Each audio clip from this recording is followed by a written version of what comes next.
Today we are tackling something we all do, but, well, something that can be surprisingly complicated.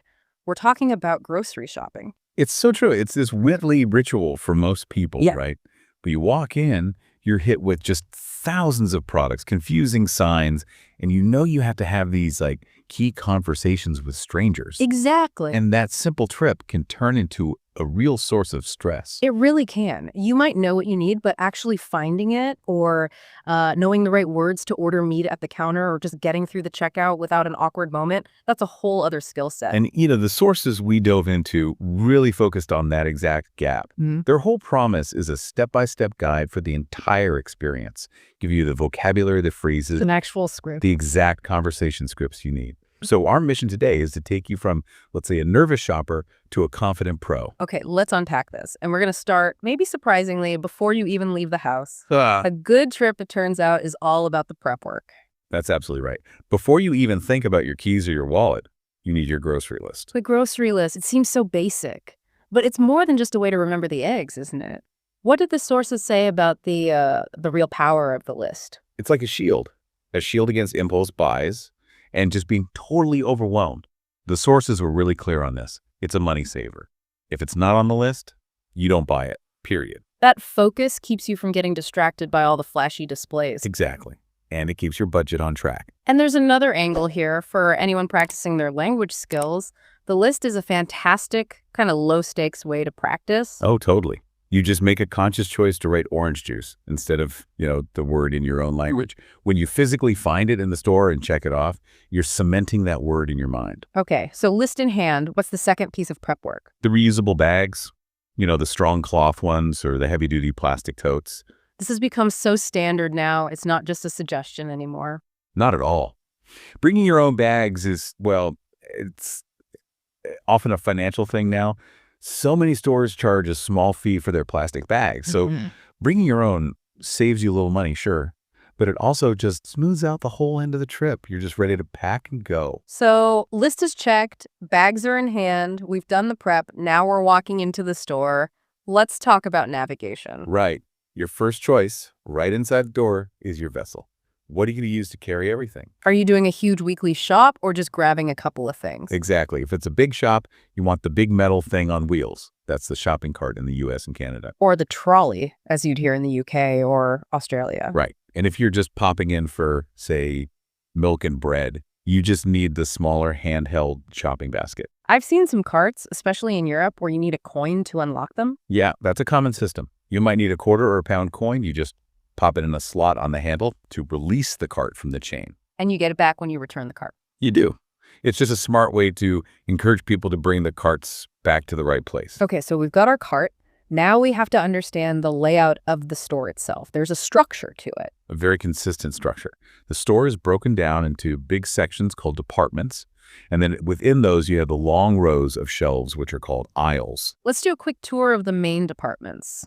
First up, usually right by the entrance, is the produce department. Your fresh fruits and vegetables. Now, the key thing to watch for here is the weighing process. Sometimes you have to weigh the items yourself on a little scale and print a price sticker. And other times the cashier does it at the checkout. Right. The best advice is to just take a second and see what other shoppers are doing.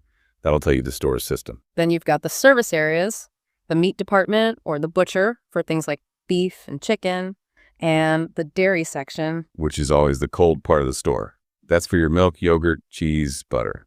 And then the one that's really important for our scripts later, the deli counter. Yes, the deli, short for delicatessen. This is where you go for sliced lunch meats and cheeses. It's a custom order. And beyond those big departments, you just have the aisle. Huh. And the key is to look up, right? Always look up. The signs hanging above the aisles tell you everything. Canned goods, pasta and rice, frozen foods, health and beauty. So the signs usually work, but let's be honest, stores are huge and sometimes you just can't find what you're looking for. It happens all the time. This is the moment you have to switch from just looking to actually, talking. You need to find a store employee or a staff member. They'll usually be on a uniform or have a name tag. And the golden rule for starting any conversation like this is Always start with a polite, "Excuse me." once you've got their attention. The sources gave us 3 magic phrases that work in almost any situation. Phrase number 1 is the most direct. for a specific thing. Excuse me, where can I find the soy sauce? Simple. Phrase 2 is for a whole section. Excuse me, could you tell me where the baking supplies section is? And phrase 3 is the one to use if you're not even sure they sell the item. It saves you from searching forever. Excuse me, do you have fresh basil? Let's try this out. We're going to do our first role play. I'm the shopper, and you're the employee stocking shelves. I'm looking for canned goods. Okay, ready? Excuse me. Could you tell me where the canned goods aisle is? Certainly. If you keep walking past the produce section, it's aisle 2, right at the back of the store on your left. Thank you. Just to be sure, aisle 2. Is that anywhere near the pasta? Yes, exactly. The canned goods are right next to the dried pasta and rice. You can't miss it. Okay, but what if you're still confused? The directions were good, but the store is just overwhelming. It's totally okay to ask for more help. You don't have to wander around feeling lost. Let's add that to the role play. So I'm still feeling a bit lost. Go for it. I'm so sorry. I'm new to the store and I'm still a bit turned around. Would it be possible for you to just point me in the right direction? Of course. No problem at all.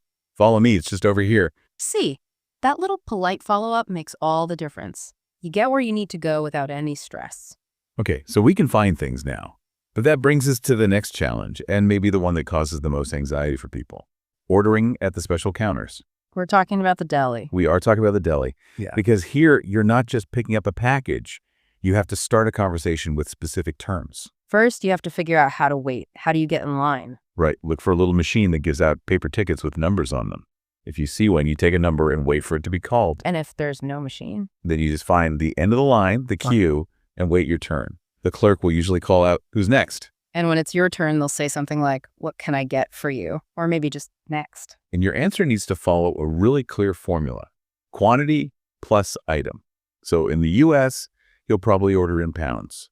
Everywhere else, it's usually grams or kilos. A really common amount in the States is a half pound, which is about 225 grams. It's a good default. It is.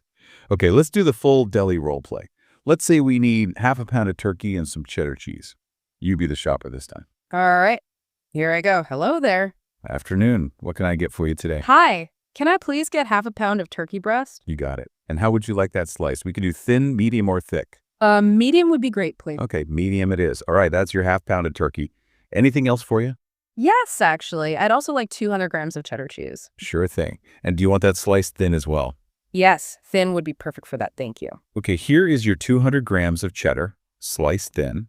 Will that be everything for you today? Yes, that's all. Thank you so much. And that's it. That simple script, quantity, thickness, confirmation, it gives you total control. No stress. Okay, so we've navigated the aisles, we've conquered the deli, we're at the final stage, the checkout. The final conversation. You get to the checkout, you put your items on the conveyor belt, and you use that little black plastic bar, the divider, to separate your stuff from the next person's. The person scanning your items is the cashier. And here's where it gets really, really predictable. Because no matter where you are, the cashier is almost guaranteed to ask you the same 5 questions. If you know them, you can just fly through. All right, let's do a rapid fire role play. Role play 3. I'll be the shopper, you be the cashier. Let's run through the 5 questions. Ready? Okay, question 1, the greeting. Hello, how are you today? I'm good, thanks. How are you? Question 2, the finder question. Did you find everything okay? Yes, I did. Thank you. Hold on, I want to pause on that one. Yeah. Because the sources made a really interesting point here. What if you didn't find everything? What if you spent 20 minutes looking for something and failed? You still say, yes, I did. Thank you. Right. You still say yes. According to the sources, this question is not a real request for feedback. It's just part of the social script to keep the line moving. So it's a social courtesy, not an actual question. Don't start listing off all the things you couldn't find. Exactly. You'll just slow everything down. The rule is always say, yes, I did. Thank you. That is such a good tip. Okay, back to the script. Question 3, the loyalty question. Do you have a rewards card with us? No, I don't. Question 4, the bag question. Did you bring your own bags? Yes, I have my own bags right here. And finally, question 5, the payment question. Your total is $62.15. How will you be paying? By card, please. Perfect. Let's see how fast that is. After you pay, there's usually just one last thing. Would you like your receipt? Then you just say, yes, please, or no, thank you. Simple as that. And then the final farewell. Have a great day. And the response, thanks, you too. And that's it. You've done it. You've navigated the entire social contract to the supermarket. That was a fantastic breakdown. Before we wrap up, let's just hammer home those absolute essential phrases. The ones that, if you only remember a few things, these are the ones. Okay, the 3 must-haves. First, for finding anything, where can I find the milk? Got it. Second, for the deli, can I please get half a pound of ham, sliced thin? Quantity, item, and a detail. Perfect. And third, that crucial, required answer at the checkout. Yes, I did, thank you. Even if you didn't. Even if you didn't, if you just remember those phrases and you anticipate those 5 checkout questions, you will feel 100% more confident on your next trip. You have the blueprint. We all have our own shopping habits, and that list is really our foundation. So the thought we want to leave you with today, building right off the source material, is this.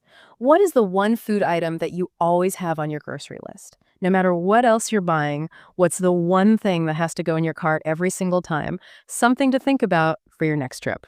That's it for today. If you enjoyed this video, make sure to like this video and subscribe our channel